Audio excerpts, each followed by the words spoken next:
Hello, everybody. Welcome once again to Ramblings from the Rectory. It's been a while since we've done this, but we have some good news. It's all happening these days. I hope everybody is staying healthy and happy, and hope you're enjoying this beautiful fall that we're all having.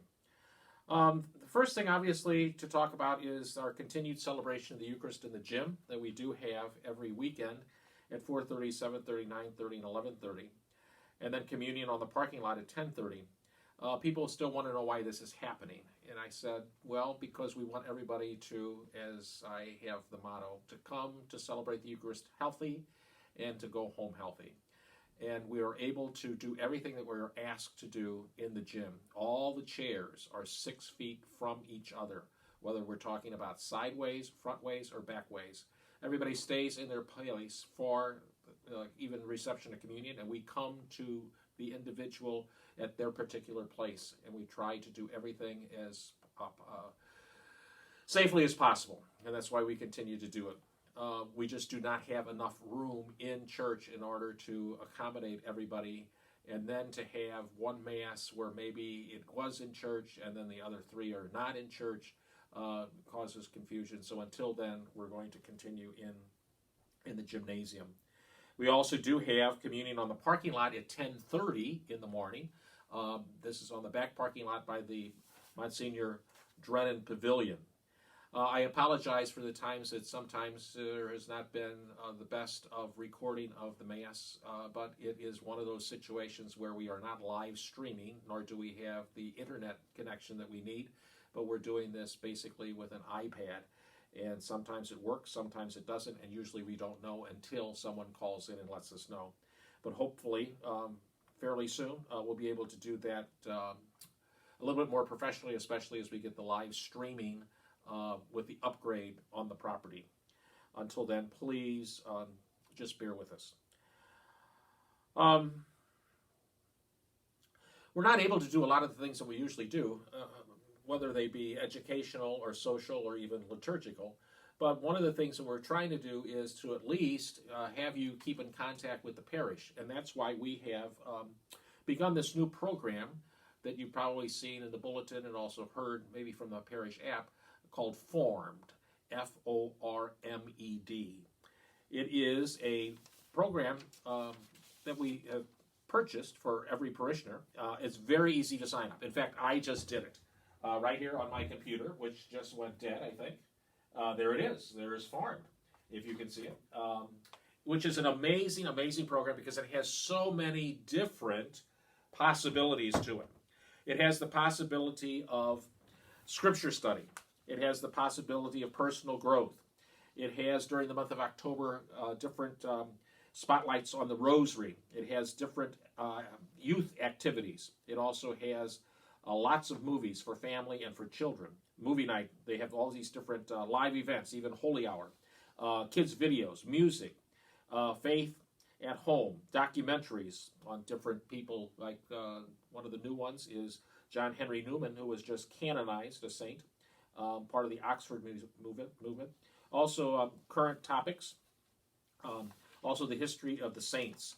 What I would recommend for you, if you do sign up, and I'll tell you how to do it in just a minute, to go and to watch the story of Father John Michael McGivney, the Hartford priest, the founders of the Knights of Columbus. He's going to be beatified on October the 31st. So, here's how to do it. All you do is type in www.form.org, sign up, click your zip code, and then click on St. Alban Row, and then it will say, what is your name? What is your email? Put that in, click on it, and then it opens you to all these possibilities. So, try it out and let us know. So far, about 68 parishioners have already signed up for it, and I'm sure that you'll really enjoy it. Some of the other things that are going on, probably you might want to know about some of the things. School has been off to a great start. Our teachers and our students have just been unbelievable, and the parents are cooperating too, and we're very happy with everything that we've been able to accomplish with the kids. The kids have been stunning, and the teachers have been beyond creative. Unfortunately, this year we're not going to be able to have the auction, but we do have some things planned. One of the big fundraisers that we're just starting and that you can be part of is the fundraiser for St. Louis Pizza. So if kids approach you, we hope that you'll buy some pizzas from them. They're outstanding. The chocolate chip cookies, that also is a possibility. And looking forward to the Christmas Style for the Season. It is basically a catalog that we can get, or that we can get for you. And it has everything in here from bulbs for Christmas to toys to different candies and sausage and popcorn and colorful Tupperware and you name it. Great possibilities. And you can just do it right from the comfort of your lounge chair and send it all to the kids. We'll pick it up or however they're doing it, and it'll be a great deal, and it will help the school immensely. Finally, things I've been watching, reading, and cooking. Great movie. John the 23rd, Pope of Peace. This is the man who started the Second Vatican Council, and it's great because it stars Ed Asner. Remember him from Mary Tyler Moore? It is a long movie. It's in 2 parts, but it is outstanding, and it gives you a great insight into, first of all, the politics of the church, the life of John the 23rd, and also his unbelievable outlook for our world when it comes to peace and understanding and dialogue. Highly recommended. 2 fun movies. The Yellow's Rolls Royce. I just found this the other day. I saw this a long time ago, but I watched it last night.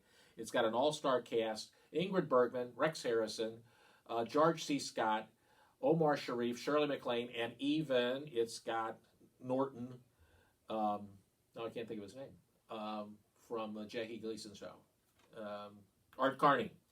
Great movie. It revolves around this yellow Rolls Royce. It begins in England at Ascot.